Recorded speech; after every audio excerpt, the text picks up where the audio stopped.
Tips to improve your English pronunciation. Pause the video to repeat phrases or words. Record your voice and compare it with the video. Actively listen, identifying familiar words or phrases.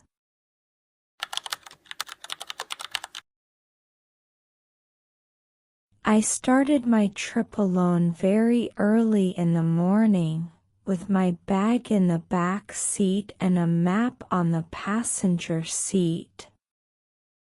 The sky was still light pink, and the road ahead looked long, open, and full of new chances. I felt excited because I had wanted to do this trip for a long time, and now it was finally real. At the same time, I also felt nervous, because I knew I would need English in many places. I was not only crossing roads in the first state, I was also entering a test I had never taken before. As I drove through the first highways, I enjoyed the feeling of freedom that only a road trip can give. The windows were open, music played softly, and the signs on the road made everything feel like a movie. Still, every time I thought about stopping in a town, asking for help, or speaking to a worker, my chest felt tight. I understood some English well enough, but speaking was slower and harder for me. I often built the sentence first in Portuguese, then changed it into English, and that made me feel uncertain. The road looked beautiful, but it also felt like a long classroom where every stop would become a lesson.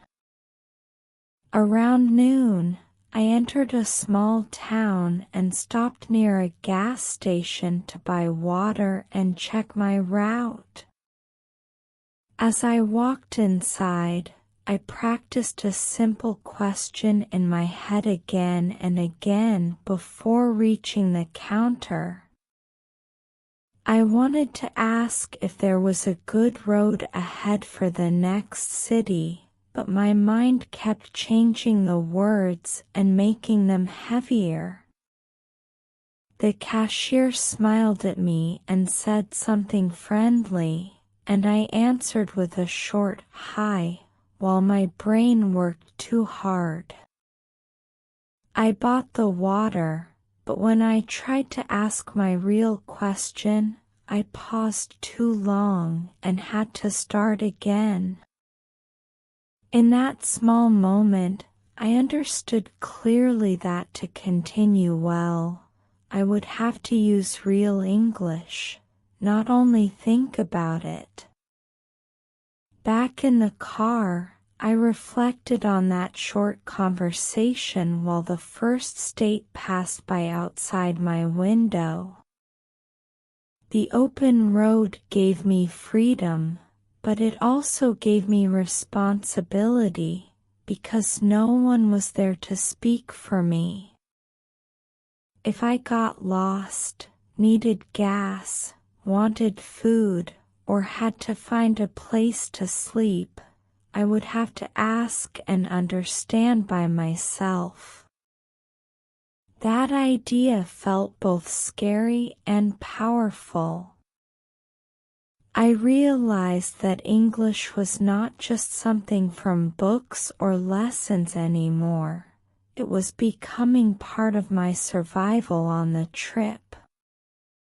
If I wanted this journey to be smooth, I needed to stop hiding behind fear and begin using the language in simple, real ways.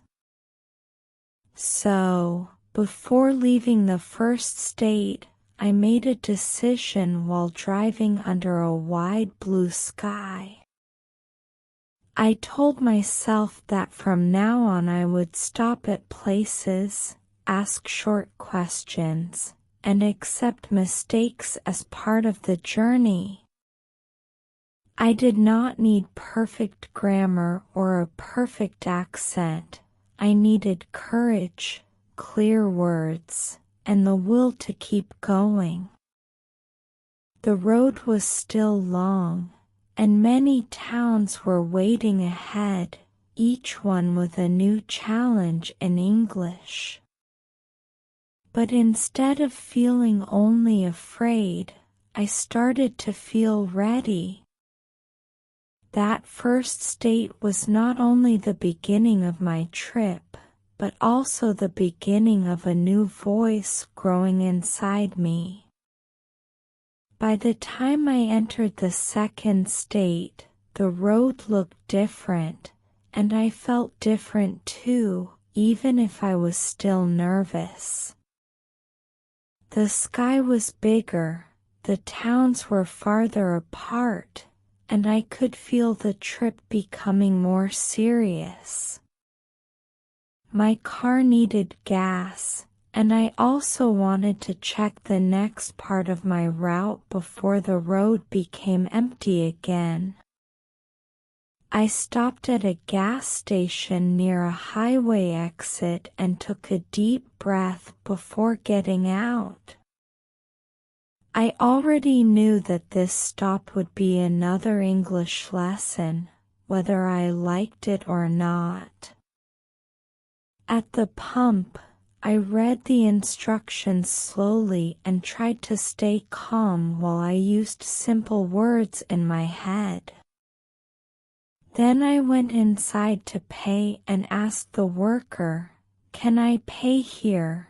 because I wanted to be sure before doing anything wrong. He answered quickly, but I understood enough to follow the basic steps, and that made me feel a little better. After paying, I decided to ask for directions too, because my phone signal had become weak. I said, "How can I get to the next town?" and tried to keep my voice steady, even though I still felt insecure. The worker pointed to the road and gave me directions with several words I only partly understood. I heard right, bridge, and north, and my mind quickly built a route from those pieces. I thanked him, got back in the car, and started driving with more confidence than I actually had. For a few minutes, I believed I was on the correct road, but then I noticed the road signs did not match the town name on my map. That was the light climax of the day, because I suddenly realized I had probably misunderstood one part of his answer. My chest tightened, and I almost kept going in the wrong direction. Instead of pretending I was fine, I stopped at a small roadside store and decided to ask again. This time I was more careful, because I had learned that one fast answer could easily become a wrong turn. I said, "Sorry, I need help." "Is this the road to Mason?" and showed the map on my phone. The woman at the counter looked at the screen and said, "No, you need the other road, after the bridge," and then repeated it more slowly when I asked, "Can you repeat, please?" I also confirmed, so I go back, cross the bridge, and turn right, and she smiled and said, "Yes, that's right." When I finally returned to the correct road, I felt relieved, but also stronger than before. I had made a mistake, but I had not let the mistake control the whole day. More importantly, I had fixed it by asking another question in English, even while feeling unsure.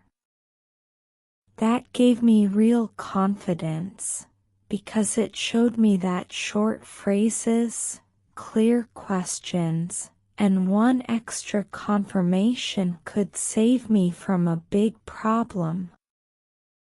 As I drove deeper into the second state, I understood that the road was teaching me something important. Confidence does not come from never making mistakes, but from correcting them and continuing forward. Later that day I reached another city in the second state, and by then the sun was already lower in the sky.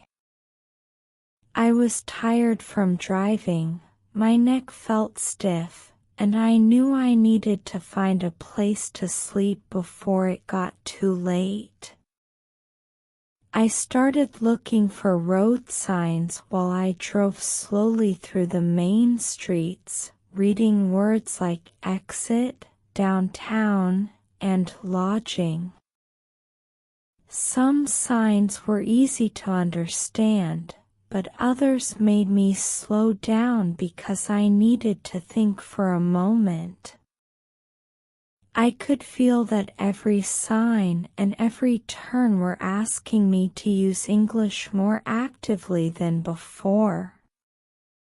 After a few minutes, I saw a small motel with a bright sign near the road, so I parked and went inside. The front desk clerk greeted me in English, and I answered with a short smile and a careful, "Hi, I need a room for one night." He asked me a few questions about payment and check-in time, and I listened as closely as I could, because I did not want to miss anything important. I still felt insecure, but I noticed I was speaking more quickly than on the first day of the trip. I no longer spent so much time building every sentence in my head before I spoke. That small change gave me more courage while I stood there at the desk. The clerk also gave me some simple instructions about the room, the parking area, and breakfast in the morning.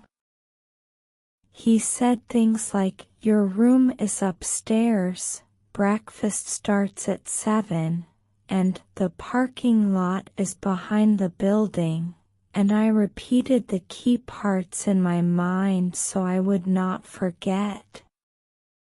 Then I asked, "Can you say that again, please, for one detail about the side entrance?" And he kindly explained it more slowly. I felt proud because I was not pretending to understand when I was unsure. Instead, I was asking clearly and listening better, and that made the whole situation easier to manage.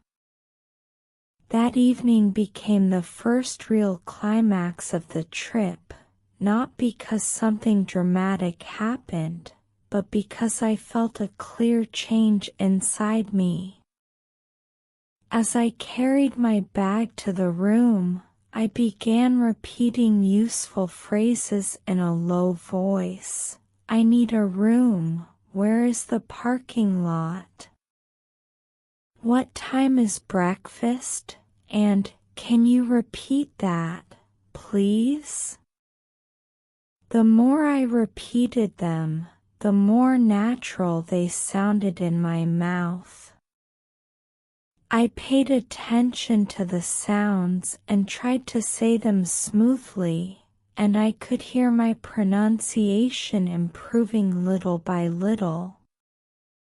It was as if the road itself had become my teacher, and each stop gave me new words to practice. When I finally sat on the bed in the motel room, I thought about how much English I had used in one single day. I had read signs, asked for directions, corrected a wrong turn, bought gas, and now reserved a room, all while driving through places I had never seen before.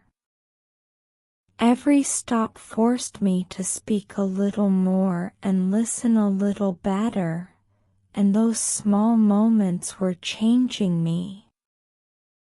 The trip no longer felt like only a drive across states. It was starting to feel like a moving classroom, where the road signs were lessons, the motels were speaking tests, and every conversation gave me one more chance to grow. By the time I reached the third state, I was more tired than I wanted to admit, and the road no longer felt light and easy. I had driven for many hours, stopped in small towns, read signs, asked questions, and solved little problems all day in English. My eyes felt heavy, my back hurt, and I wanted only one thing: a bed and a shower. When I saw the lights of a hotel near the highway, I felt immediate relief and parked quickly. But as soon as I walked inside, I understood that the night was not going to be simple. The front desk was busy, and 2 people were already speaking to the clerk when I arrived. I waited with my bag in one hand, repeating in my head the sentence I needed: I need a room for one night. When it was finally my turn, I smiled and said it, but the clerk answered very fast, and I only caught a few words. I heard full, reservation, and maybe, and for 1 second my mind froze because I did not know if there was a room or not. I almost stayed quiet and nodded, but I knew that if I did that, I might lose my chance to solve the problem.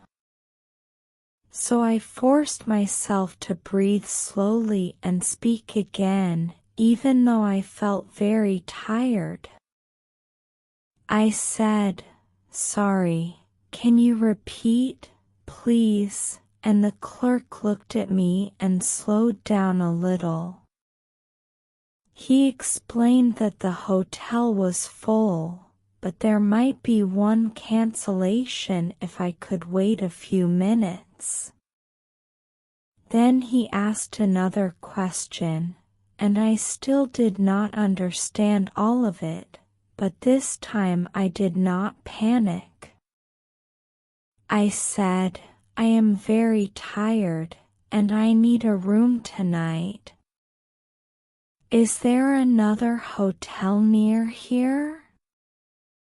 My voice was not perfect, but my meaning was clear, and that made a big difference. The clerk checked his computer, made a call, and then told me there was a small motel 10 minutes away with one room left. He gave me quick directions, and I listened carefully, repeating the important parts in my head. Then I confirmed, so I go left at the gas station and right after the bridge, and he said yes. That short confirmation felt like a rescue because it turned confusion into a real plan. I thanked him and went back to the car, feeling exhausted but also stronger, because I had solved the problem instead of giving up in fear. When I finally reached the motel and got the room, I sat on the bed for a long time before even taking off my shoes. I thought about how close I had come to freezing at the front desk, and how one deep breath and one simple question had changed everything. That hard night taught me something very important about learning English on the road. I was not learning most in easy moments, but in the moments when I felt pressure, tiredness, and real need. In those difficult situations, the language stopped being only practice and became a tool I truly needed, and that was exactly why I was improving. By the end of the trip, I was not the same person who had left the first state with nervous hands and too many thoughts in my head. I had crossed long highways, small towns, crowded gas stations, and motel parking lots, and each place had asked something from me in English. I had asked for directions, bought gas, reserved rooms, thanked workers, and solved problems without anyone beside me. Of course, I still made mistakes sometimes, and I still needed people to repeat things now and then. But the big difference was that I no longer felt trapped by fear every time I opened my mouth. As I drove through the last miles of the road, I began to notice how natural some things had become. When I needed help, I did not stop to build a perfect sentence in my head like before. I could say, "Can you help me?" or "Which road goes north?" or "I need a room for one night," and the words came more smoothly than on the first day. My pronunciation also felt better, because I had repeated the same real phrases many times in real situations. The road had made me practice again and again, and that repetition changed my voice little by little. It was not magic, and it was not perfection, but it was real progress I could hear clearly. One afternoon, before leaving the third state, I stopped one last time at a gas station and asked a worker about the fastest road home.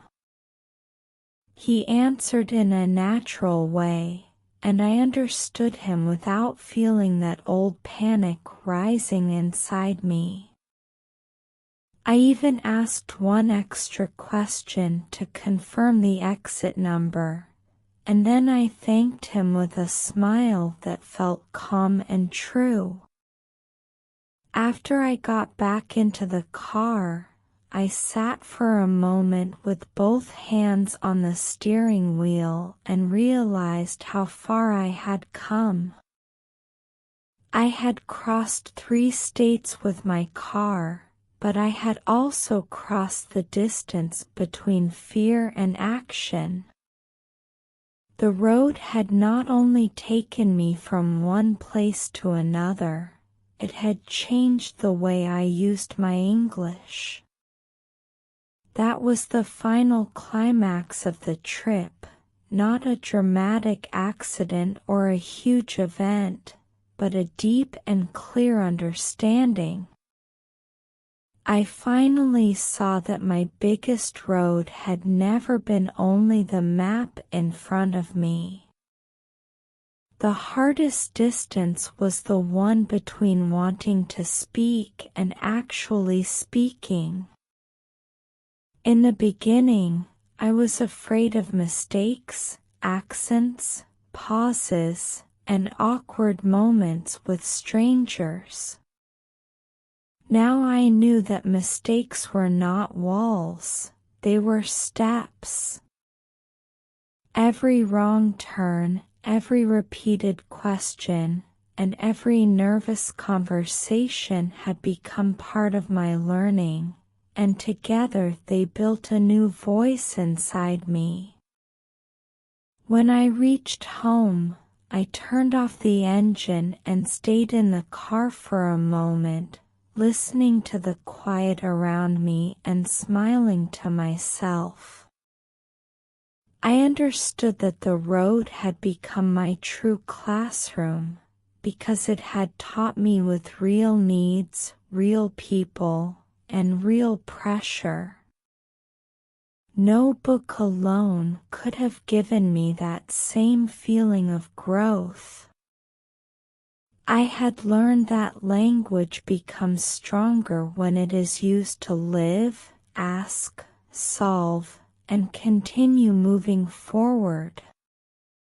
As I picked up my bag and stepped out of the car, I felt grateful for every mile, every stop, and every English sentence that once scared me. The trip was over, but I knew my learning had only become stronger.